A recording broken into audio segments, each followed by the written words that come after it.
Hello everyone, welcome back to Cheeky Couch Podcast. Today we're getting into Season 2, Episode number 3 of Real Housewives of Salt Lake City. I do believe this is a double upload day for me because I'm actually 2 episodes behind in Real Housewives of Salt Lake City. I have Episode 3 and Episode 4. Both should be up today so that we can be on track for this week's new episode. So Episode 3 is titled Courtside Conundrum. Oh my gosh, not the courtside drama. If you don't know what I'm referring to yet, there's going to be some allegations of someone on the cast possibly, you probably know, it's Lisa. Lisa performing different favors for people in exchange for courtside tickets to basketball games. And not even like Lakers games. So this is an absolute doozy, and I cannot wait to get into this. There are some more serious topics in the episode, too. I do just want to give a trigger warning. We are going to be talking about, very lightly, the show really doesn't go into detail just yet what the allegations are, but just a trigger warning for you. Whitney does talk a little bit more in this episode about the abuse she suffered in her childhood that she has actually blocked out. This makes me so sad for her. I just wanted to let you guys know that. And it actually starts right now when we open with the episode, and then it kind of goes away. I will let you know when it comes back. But for right now, the episode picks up exactly where we left off last week. Remember, all the ladies are in Arizona. This is supposed to be kind of a little getaway because Jen Shah has her big trial coming up in New York City. She's going to be leaving soon.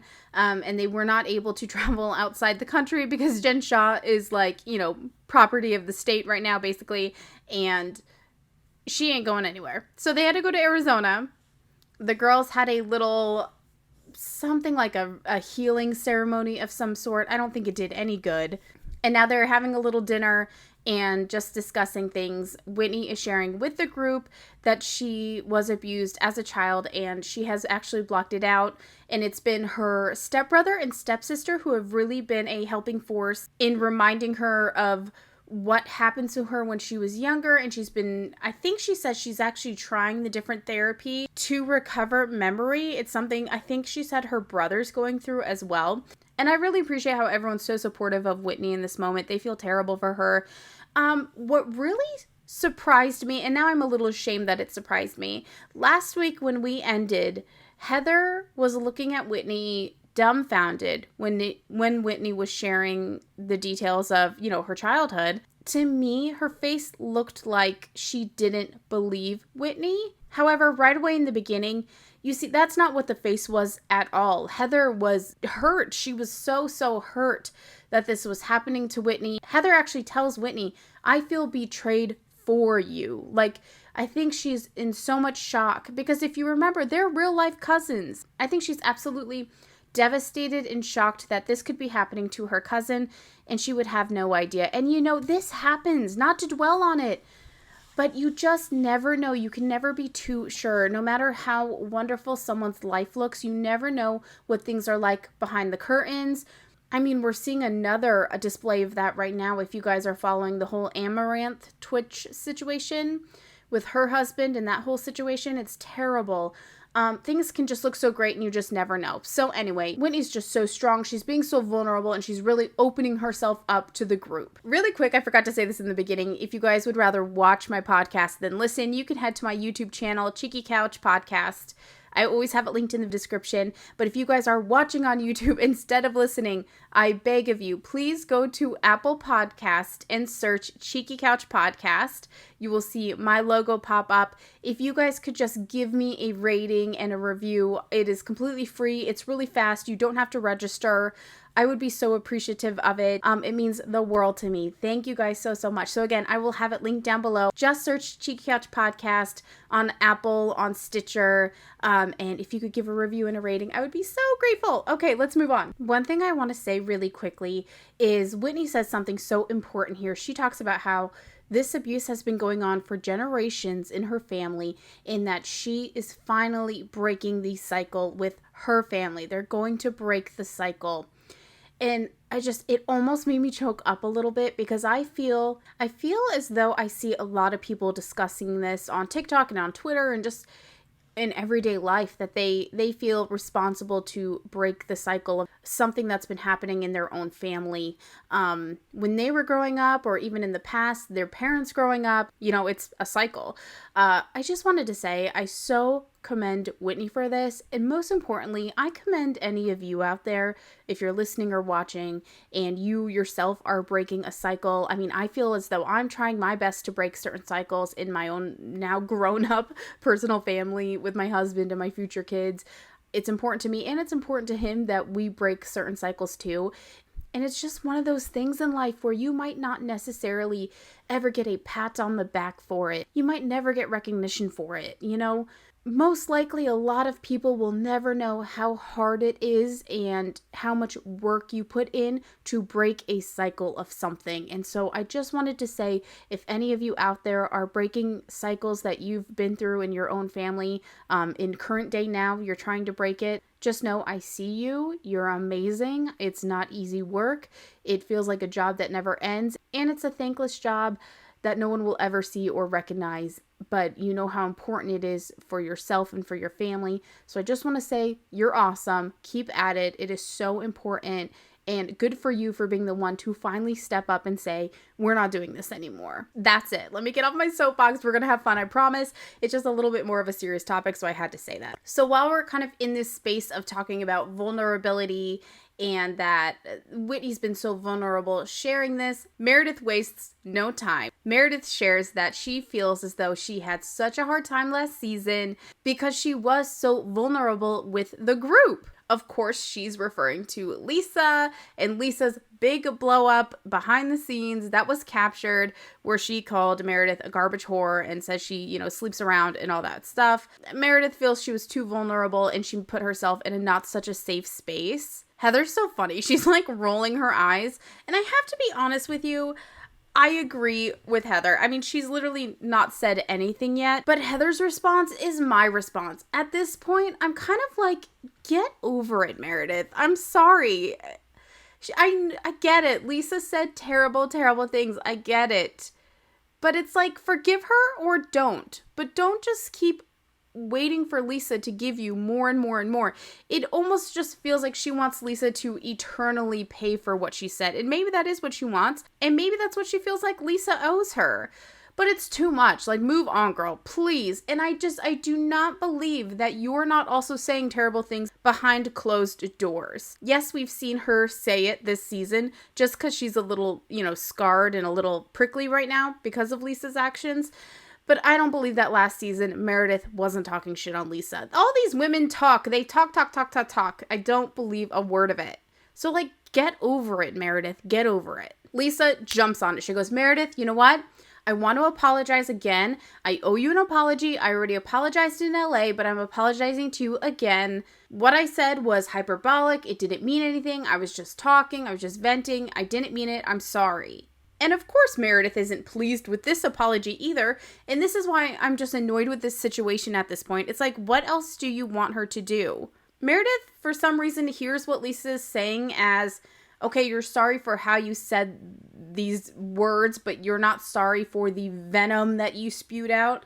Like, you're not actually sorry for what you said. You're sorry about how you said it. I don't think that's what Lisa's saying. Literally not at all. I just feel like Meredith is really cherry picking here. Like, take the apology or don't. Can we move on? I'm sick of this storyline already. And then we get this glorious flashback to last year's reunion. It was during one of their little breaks, and when they keep the cameras rolling? I love that.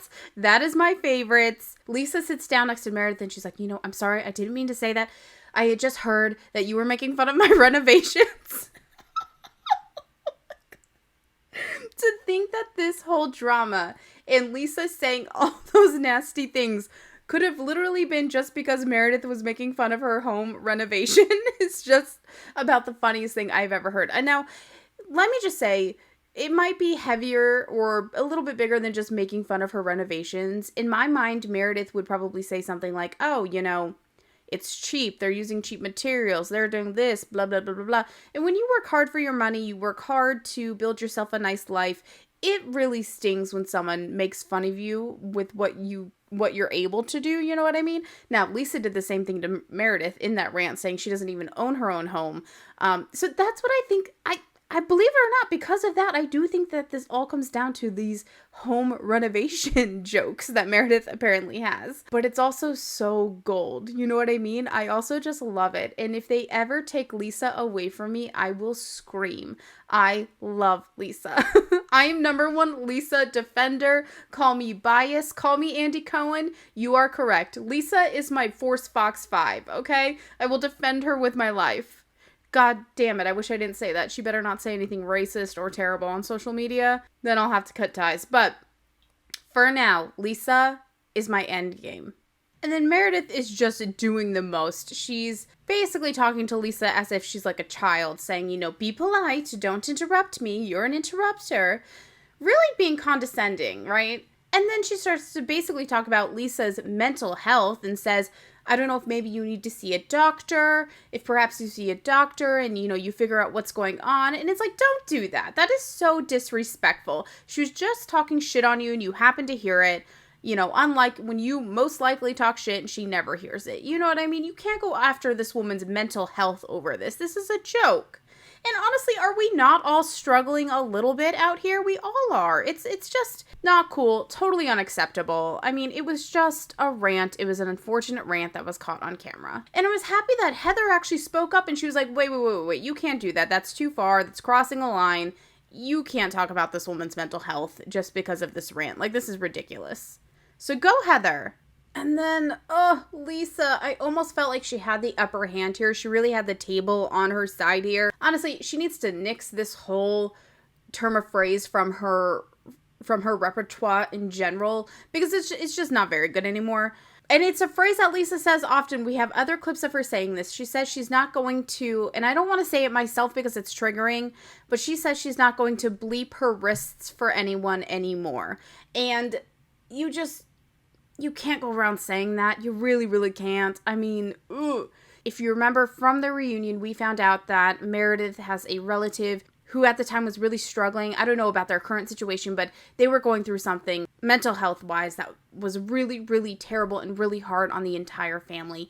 And Lisa saying this phrase is a trigger definitely for Meredith. There's no doubt about it. And it's something that's really sensitive to her right now. The thing is I know Lisa did not mean to say it as a dig to Meredith or to Meredith's family member who's suffering. Lisa did not mean it that way. But gosh, for trying to recover this and move on, it was possibly one of the worst things she could have said, which was terrible, terrible, terrible.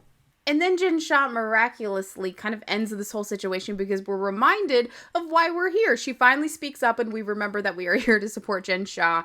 And there are bigger things going on in the world other than this petty little disagreement. Now, I don't believe it's over between Lisa and Meredith, but I think this kind of gets it tabled for a little bit. Jen says that she wouldn't even be here if it wasn't for her friends and her family and her husband and her kids. And she wouldn't wish it on her worst enemy. And it just really puts things in perspective of how small little petty situations can be. So thankfully for everyone, Jen Shah kind of tables it for the moment. Meredith says, Lisa, I appreciate your apology. We are not at a point of resolution just yet, but I just want to let you know I hear you. I appreciate it. But we are far from being friends again. And poor little Lisa over there. She's like, I appreciate you for hearing me. Thank you for that. Like, what else can this girl do? I get it.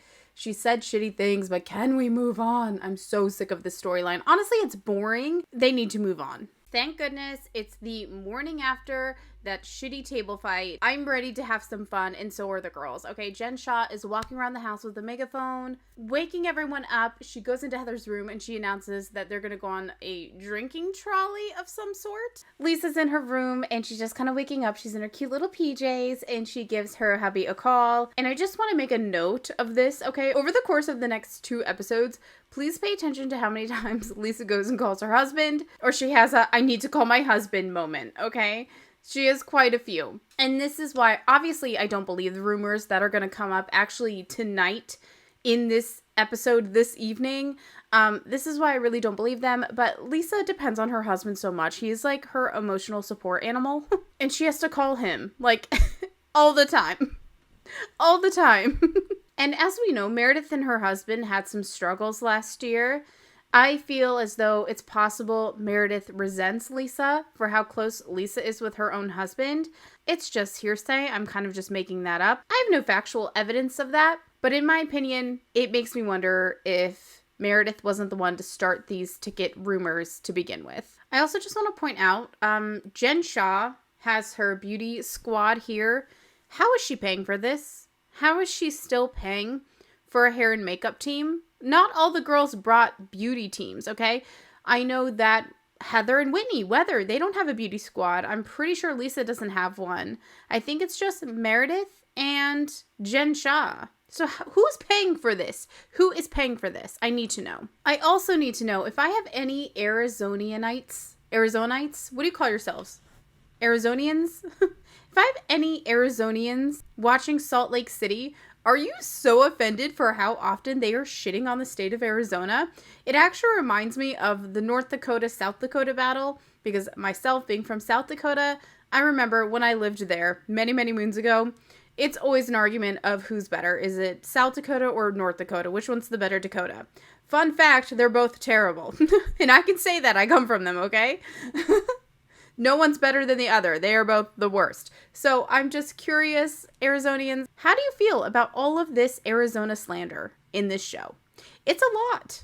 Heather then pops on over to Meredith's room, and I just have to say, Meredith looks gorgeous here. The way that they have done her hair, oh my gosh, she should wear it like this all the time. She has this side part, which I know we're not really vibing side parts this year, but it works for Meredith. She looks beautiful. And she's just saying, listen, like, what are you doing? Stop being a superior, condescending bitch, okay? You have given Jen Shah so much grace, even though Jen Shah also stabbed you in the back. You gave her a second chance, you took a risk with her, and you're not giving that same grace to Lisa, who was your best friend. You're not giving her any kind of a chance to start over and work things out. And Meredith is saying basically that she's setting boundaries. She's not going to be treated like this. I don't know how we got this way. And Heather's like, there's the key word. You said we. We both got here. You both need to figure out how to fix this, but you also need to stop being such a condescending, superior biatch.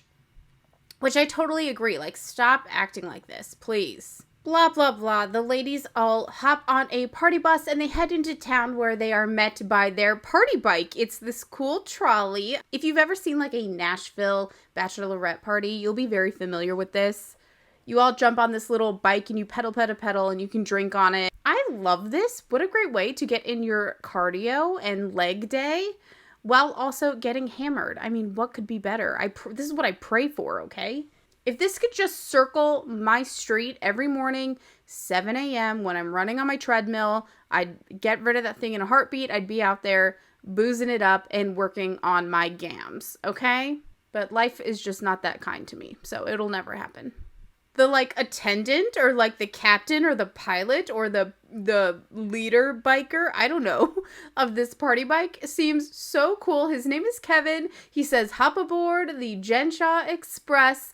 And I think he's a Housewives fan because the girls start tearing it up. They are partying so hard. I mean, they are drinking heavily. They are throwing booze at each other. Whitney goes like upside down. We know Whitney on things with wheels and poles and handlebars for her to hold on to.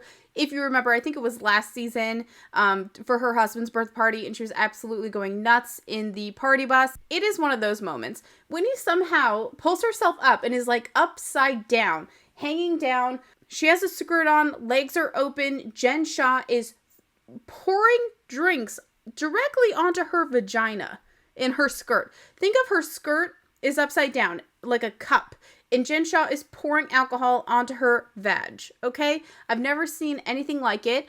And I love that Whitney doesn't give a shit. She loves it. She's like fully embracing it. I love a girl like that. Don't take things too seriously. Let me pour shit on your vagina and let's just have a good time. I love it. I love it. I love it. And Meredith and Lisa get in on the action too. Meredith, well, maybe it's meant to be cruel. But Meredith is like throwing alcohol on Lisa. Lisa's throwing it back. Everyone seems to be having a really, really, really fun time. And I have to ask you guys, do you know how long this was? Because it looks like maybe they circled the block and doesn't look like they're on this party bike for that long of time to be acting this wild. But hey, cut loose, girls. So now the girls are pulling up to an event that Lisa has planned. Lisa is a total horse girl. She loves her horses, and she's worn her Dior boots for a reason. Now, I just have to say something really quickly. I wonder if this was some fancy editing, because these ladies are still wearing the clothes that they were just dousing in alcohol. I mean, if this really happened right after the trolley, that would mean Whitney has like a crotch full of rosé right now, and that would be so uncomfortable. They didn't bring a change of clothing. I mean, they're still in their same clothes. I'm like, did they really go and do this right after the trolley? Like, imagine how they smell. I can't stop thinking about it. I sincerely hope this was fancy editing and they had actually done this event first. But anyway, this is actually a really, really cool event Lisa has set up. They're going to see a performance by these women. They are called the Escaramuzas. I'm sorry if I'm saying that incorrectly. Escaramuzas. They are basically performers. They ride horses, and they've actually performed in a Dior show in 2019. They were featured in Vogue, Harper's Bazaar. Very, very, very talented women and horses. They do this like totally like synchronized performance. It's really, really beautiful. The girls are all sitting in the arena waiting for the performance to start. The women come out on their horses. When he says, are we, and I think that this is a fair question. I would wonder the same thing. He says, are we supposed to clap or are we just supposed to respect? And Lisa goes, yeah, I think we just respect. And I'm like, that is so funny. Oh my gosh. I love Salt Lake City. I love the Salt Lake City women. They have so many quotable moments that I will be saying until the end of time. The performance is absolutely beautiful. I would love to see this in person. It is gorgeous, gorgeous, gorgeous. And the women actually get to participate themselves. So the Escamaruzas team has set aside dresses and hats and the whole getup for the women to put on. And they're going to get to go out and do the side saddle on the horses and everything. And so the girls are getting changed. Oh, by the way, we have confirmation that this did in fact happen after the trolley incident. Ew! I just feel so bad for Whitney. She definitely has rosé crotch. No one likes rosé crotch for that long of time. But anyway, the girls are getting changed, and Heather says, Lisa, come change with me. So she brings Lisa aside, and she says, just so you know, I just talked to Heather this morning, and I said, you know, stop being such a superior bitch, da-dee-da-dee-da. It doesn't make any sense. You guys should be friends. And this is where we have confirmation, because Heather says, you know, it was so much fun on the trolley. So there we go. Now we know. Then we cut to Meredith, Whitney, and Jen in their dresses. They look beautiful, by the way. And they say, how's it going with Lisa? Meredith is like, it is what it is. You know, Lisa doesn't believe she did anything wrong. She thinks she was heard. And Whitney actually comes to Lisa's defense and says, this really isn't fair. We're holding her to the cross, and we've all kind of been rumoring and gossiping about Lisa herself. Like, we're doing it now. Meredith says she would agree, but we have one really important detail. Let's make it clear. Meredith claims she didn't spread the rumors, okay? She was very loose and vague about something she may have heard. Girl, come on. Don't split hairs here. You're doing exactly what she did. You are. You knew what you were doing when you brought that on camera. That was payback, and you were targeting her. Whitney's really holding Meredith responsible here. She's like, we really can't move forward until we tell Lisa what we said. And I really respect her for that. I think she kind of has this, and it might be a little aggressive. We might see later tonight in the episode. But I appreciate that Whitney kind of has this mindset right now of she's changing things. She's restructuring her life and the way she operates, and, you know, ending those kind of toxic circles and repeating past mistakes that her parents made or someone made previously. She's all about ending that toxicity. So she wants to get it all out there and be completely honest with Lisa. So the girls ride the horses. It's super cute. We're back at the house. We're getting ready for the garbage whore trash pumpkin party. I don't know. The garbage New York City trash whore sleeps with half a New York party. And the girls are in their lingerie. They look super cute. What I love about Whitney and Heather, they're doing their own glam. They don't have a glam squad there. And it just feels super refreshing to see. Does it not? Like they're getting ready like the rest of us. They're in their mirror, standing up. They have no fancy lighting, no people doing their makeup. They're like leaning over the sink, curling their hair, doing their shadow. And I just loved seeing it. You flash to everyone else and they're all getting their their beauty done by glam squad. So yay for weather. I hate that we're literally headed for a storm, wink wink pun pun, in this episode because I love them together. Everyone's coming out of their rooms in their cute lingerie and they are about to start cooking dinner. Lisa comes out in like the coziest, silkiest, yummy looking PJs ever. I want them. And if I was at a lingerie party, this is what I would wear too. I don't need to look hot. I need to be comfortable. I'm not comfortable in lingerie. I literally would actually rather wear nothing. I'd either come out totally naked or I would come out in these silk pajamas because I'm just not with the shit riding up my ass and stuff. It's like, I can do that for about 5 minutes. That's as long as I need lingerie to serve its purpose, okay? Maybe not even 5 minutes. That's it. I can't be wearing that shit around. Meredith has an I Heart New York hat. Of course, it's necessary for this. Whitney and Jen go out to the grill. They're grilling up some steaks for dinner. And Whitney is really trying to get to the bottom of if Meredith truly started these rumors about Lisa or not.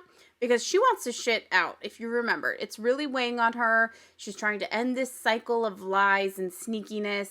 And she wants to tell Lisa the truth. So she's trying to, I think, make sure she has the truth. So she's asking Jen Shah, did you hear this from Meredith? And then, of course, Meredith walks up at that exact point because it's obvious something's going down. And I think Meredith is a little worried right now. I'm sorry. I think Meredith started these rumors. I think she did it, obviously, just to get back at Lisa. I'm not saying she's not justified in it. I'm not saying that, but it's obvious, right? Meredith is the root of these rumors. Meredith is really trying to get away with this. Jen Shah's like, I mean, you brought it up. Like, yeah, we talked about it. I agreed that I had heard them, but I didn't bring it up myself. And Meredith is like, no, you said that you had heard some rumors. Whitney feels put in the middle. Meredith is like, well, I mean, to be honest, you really had more to say than I did. And then, of course, we get a beautiful cutback to the episode where it was first discussed. I think it was episode 1, right? The premiere. And we bring up Angie, and Whitney's going on and on about how Angie told her that Meredith is like sleeping with this dude for tickets, basically. Lisa and Heather are in the kitchen. I kind of like the friendship that they're forming. I think it's sweet, but Heather's like, we just need to eat and we need to get to bed. We just need to eat. We need to get to bed. Like, don't start shit. Let me tell you, that plan does not go through. Whitney's kind of unraveling out on the porch. She's like sick of being everyone's plant, basically. She's like a plant. People feed Whitney information knowing that she's going to do their dirty work and kind of run around with it, and she wants to end it here. She's done with it. She's really unraveling, and we're really setting up for a chaotic night. So Whitney comes in the house like a bat out of hell, and she's like, I am done with this bullshit. She's stomping around in her little cowgirl boots and her little lingerie. Lisa and Heather are sitting at the table. They're like, what's wrong? What's wrong? She's like, I'm done. Jen Shah's running up. Like, what's going on? Whitney just lets it all out. She's like, I'm feeling so conflicted, Lisa, because I have had conversations with Meredith about rumors about you, about your marriage. And Lisa's like a deer in the headlights. I truly don't think Lisa's as manipulative as some people say she is. I think this actually truly caught her by surprise. Whitney says, Meredith's the one who brought it up. She came to me with rumors about you. And she feels like she's in the middle and she's removing herself out of the problem. Heather interrupts and she's like, I'm going to go get the salmon. Like, it's just, Heather has so many good one-liners. It's so funny. Lisa's really appreciative. She's like, thank you so much, Whitney, for telling me there's nothing wrong with my marriage, which I 100% believe. I mean, you never know what's going on behind closed doors, but just the amount that she calls her husband and the fact that he does just follow her around everywhere, like, just watching on the show, they don't appear to have that many problems. So Lisa asks the big question, what was said about me? And here we go with the jazz tickets gate, okay? She lets Lisa know there are rumors that, one of your friends, one of your vendors, something like that, because they bleep out what it is. It just goes, one of your bleep with the jazz tickets. I think she says vendors, but I can't tell. But one of your so-and-sos with the jazz tickets, like you're basically sleeping with him. And Lisa's like in shock. She's like, are you crazy? She like can't even believe her ears. Lisa's now about to cry. Like, the shock has surpassed her. She's about to cry. She's like, that is disgusting, disgusting, disgusting. She says that is disgusting about 100 times. Whitney's trying to defend herself. She's like, I'm not the one who started it. I'm not the one who started it. And then Meredith goes, I didn't tell her that. I heard it from Whitney. So now we have a little back and forth game going on. Who said what? So Whitney and Meredith are going back and forth. Meredith claims she didn't say it. Lisa says she did. I 100% believe that Meredith said it. Personally, what do you think? Let me know. Heather feels that Whitney's really stirring the pot here and not exactly looking for a truth and healing and things of that nature. I don't necessarily agree with that, but I will say Whitney is sauced up, okay? She is liquored up. She is drunk as a skunk. So I think things are getting really, really intense. I mean, it's already an awkward situation. It's a bad situation. It's obviously a very hurtful situation, but the fact that Whitney is so liquored up and she's like screaming at the top of her lungs at everyone, I don't think is helping either. Lisa's losing it now. She's like, Meredith, I fucked up one time in our friendship, one time, and like, you're retaliating. Like, you won't just let us move on. I made one mistake. Meredith is like, no, it wasn't just one mistake. I've heard you talking about me before. I've heard from other people that you talk about me. I just don't believe that all these women don't talk shit on each other all the time. Maybe I believe that Whitney and I don't know. I guess, to be honest with you, I mostly believe that Meredith talks a lot of shit. I really do. And probably Lisa too. She says things without thinking. Lisa's now sobbing. She's saying, I just don't know how much more you think I can take. And I don't mean to laugh, okay? I know this is serious and hurtful, but we are once again blessed with one of these beautiful Lisa moments. She goes, I have taken the brunt of so much. It's so dramatic. And then we get a beautiful, I need to call my husband moment. She grabs her phone and she's running to her bedroom. Just sobbing to her bedroom. She's running. And of course she has to call John Barlow ASAP. I live for these Lisa moments. They are too good, too good, too good. I'm sorry. I keep replaying this scene because it's so funny. Please, please, please, if you've not watched this episode yet, you have to watch Lisa running to her room crying. I don't mean to laugh, but it's the funniest thing I've ever seen. And I know that it's hilarious because Heather is straight up trying not to burst out laughing. Heather's face, she's just like, she is trying to hide her smile so much. And it makes sense because it's literally one of the funniest things I've ever seen. It is so funny, you guys. It's so funny. And then out of nowhere, seemingly nowhere, Jen Shah is screaming and crying, saying, I only have my husband. I only have my family. Because that's what Lisa was just saying. I mean, she's obviously like days away from needing to leave the state and go deal with her legal issues.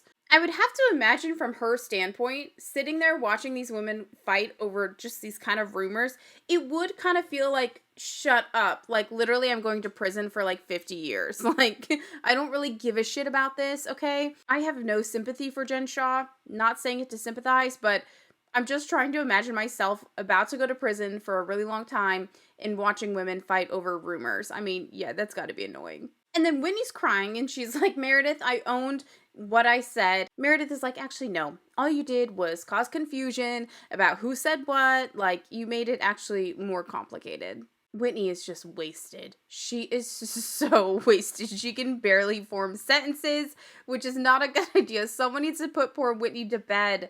I hate this fight that's coming up because she's just so drunk. You shouldn't fight with friends when you're this wasted. They're going to say terrible things. They're not going to mean it. They probably won't even remember it. It's just time to go to bed. But if they went to bed, it wouldn't be Housewives. Now, would it? No.